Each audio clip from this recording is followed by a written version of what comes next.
फैजल अली साहब, मुझे ये बताइए, ठीक है आप विपक्ष में हैं, धर्म विरोधी आप हो सकते हैं, नीतियों का विरोध हम कर सकते हैं, लेकिन क्या इसके समर्थन में आप खड़े हो जाएंगे कि आरएसएस की तुलना पीएफआई से की जाए?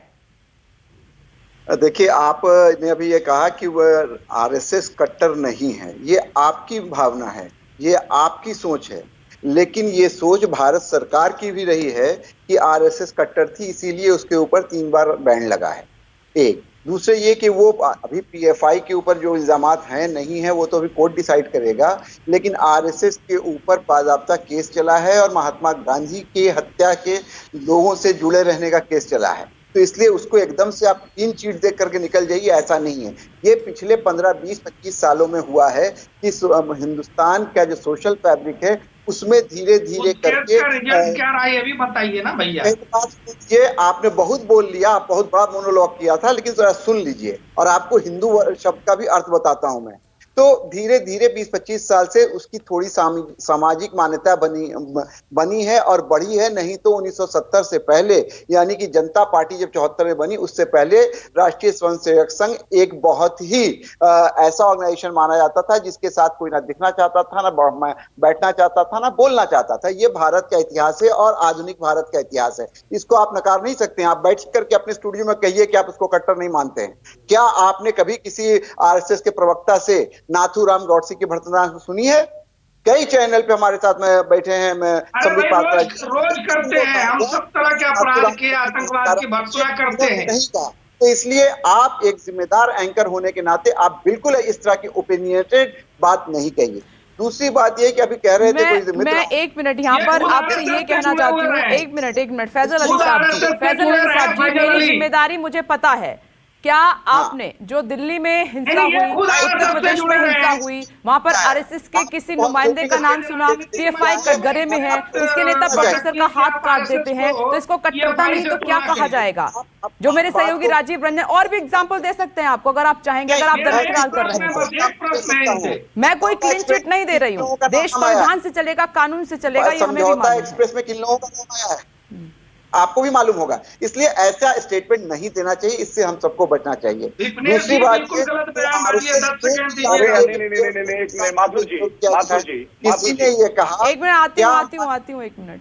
क्या मनविंदर सिंह ढिल्लों ने ये कहा कि जिस तरह से आतंकवादी संगठन पीएफआई है वैसे ही आरएसएस है? ये तो चोर में की दाढ़ी में तिनका वाली बात है। उन्होंने ये कहा कि जिस तरह से शारीरिक प्रशिक्षण आरएसएस देती है वैसे ये दे रहे थे। तो अरे उनके डॉक्यूमेंट में क्या लिखा है फैजल अली साहब जी? दोबारा मैं पढ़ के बताऊं क्या? अमिताभ ओझा मेरे सहयोगी पटना में ही, उनके हाथ में है वो डॉक्यूमेंट। उनके इरादे समझ में आ रहे हैं साफ तौर पर। मेरी बात सुनिए, मेरी बात सुनिए, थोड़ा सा धैर्य रखिए, संयम रखिए। सबने बहुत देर बोला है। जो डॉक्यूमेंट की बात कर रहे हैं 2047 तक क्या प्रस्तुत कर रहे हैं फैजल अली साहब? आपने कहा कि आरएसएस पर बैन लगा, तो उसी आरएसएस पर बैन हटा ना, और महात्मा गांधी की हत्या का आरोप लगा, तो सुप्रीम कोर्ट का निर्णय क्या आया? आप केवल आरोप लगाने पर जा रहे हैं। आप पढ़े लिखे पत्रकार रहे हैं, आप निर्णय बताइए ना, उस मामले में निर्णय क्या आया? अरे आपके आका राहुल गांधी लिखित में माफी मांग चुके हैं, आपको भी माफी मांगनी पड़ेगी। चुनाव भले आरएसएस से जुड़े रहे हैं, 30 साल की है, आरएसएस से जुड़े रहे हैं, कहिए तो मैं उसकी जानकारी भी सार्वजनिक करूं। क्या बोलिए? आप आरएसएस से जुड़े रहे हैं ना? अजीज बर्नी की किताब जो 26/11 आतंकी की साजिश, उस किताब के बाद आपका पूरा लेख आया, बहुत सारी चीजें आपने कही कि ऐसा नहीं हो सकता। आप स्वयं कार्यक्रमों में आते रहे, आरएसएस के लिए आपने बहुत सारे काम किए हैं। तो इतना अच्छा व्यक्तित्व केवल एक राजनीतिक जयराम विप्लव जी 1 मिनट, फैजल जी की आवाज ब्रेक हो रही है, मैं इसको ठीक कराती हूँ, दोबारा आपके पास आती हूँ। 2 अन्य और मेहमान हैं, तब तक मैं उनका रुख कर लेती हूँ। प्रोफेसर विशाल मिश्रा जी, ये जो पटना एसएसपी ने स्टेटमेंट दी है सर, इसको आप कैसे देख रहे हैं? देखिए, संघ को समझना आसान नहीं है, राष्ट्रीय स्वयंसेवक संघ, और संघ की जिसके साथ तुलना करें या साम्य बतलाएं, ऐसी कोई संस्था या संगठन विश्व भर में नहीं है। आप संघ को मैं यहां पर इस प्रकार से बताना चाहूंगा कि संघ एक प्रकार का सामाजिक क्षेत्र का अनन्वय अलंकार है, अनन्वय।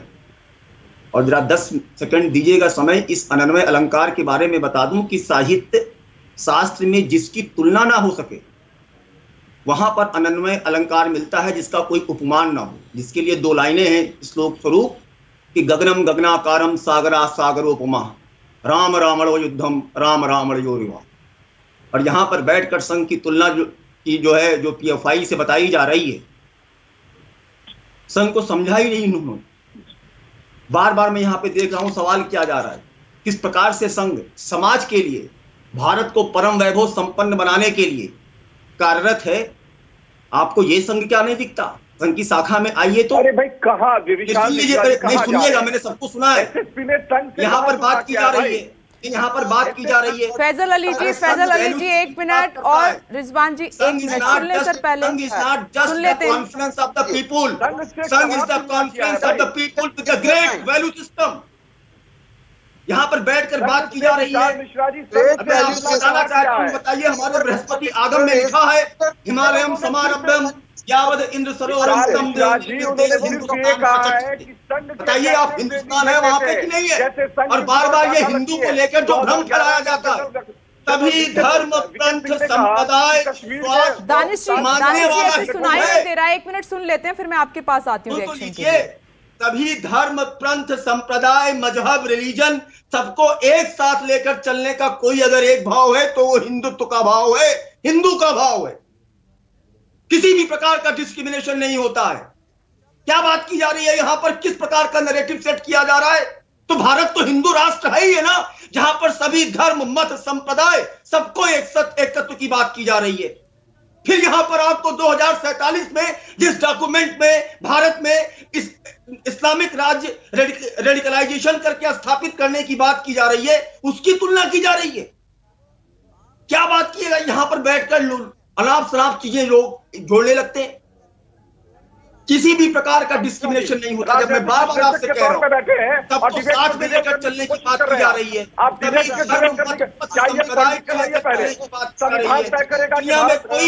एक मिनट रुकिए कुछ 1 मिनट रुकिए। मैं प्रोफेसर विशाल मिश्रा को देख नहीं पा रही हूँ सर, 1 मिनट आती हूँ आपके पास। और फैजल साहब एक साथ बोलेंगे तो फिर डिबेट डिरेल सच में ही हो जाएगी। और लगातार दानिश लगातार यहाँ पर फैजल अली साहब और दानिश रिजवान जी एक साथ बोल रहे हैं, इससे डिबेट डिरेल हो रही है, समझ नहीं आ रहा है कि क्या हम कह रहे हैं। विशाल मिश्रा जी मैं आ रही हूँ सर, 1 मिनट आ रही हूँ। आप क्योंकि कह रहे हैं कि जो डॉक्यूमेंटेशन वहां पर हुआ है, जो उनका इरादा है, जो मंशा है, वो बिल्कुल ठीक नहीं है हिंदुस्तान के लिए। मेरे साथ AIMIM प्रवक्ता अब्दुल मन्नान साहब भी मौजूद हैं। तो अब्दुल साहब आपका क्या रिएक्शन है? जो वहां से सामग्री मिली है, जिस तरीके से ट्रेनिंग कैंप चलाया जा रहा था और एक डॉक्यूमेंट मिला है जिसमें 2047 तक इस्लामिक स्टेट बनाने का मकसद है, इस पर आपका रिएक्शन अब्दुल मन्नान साहब?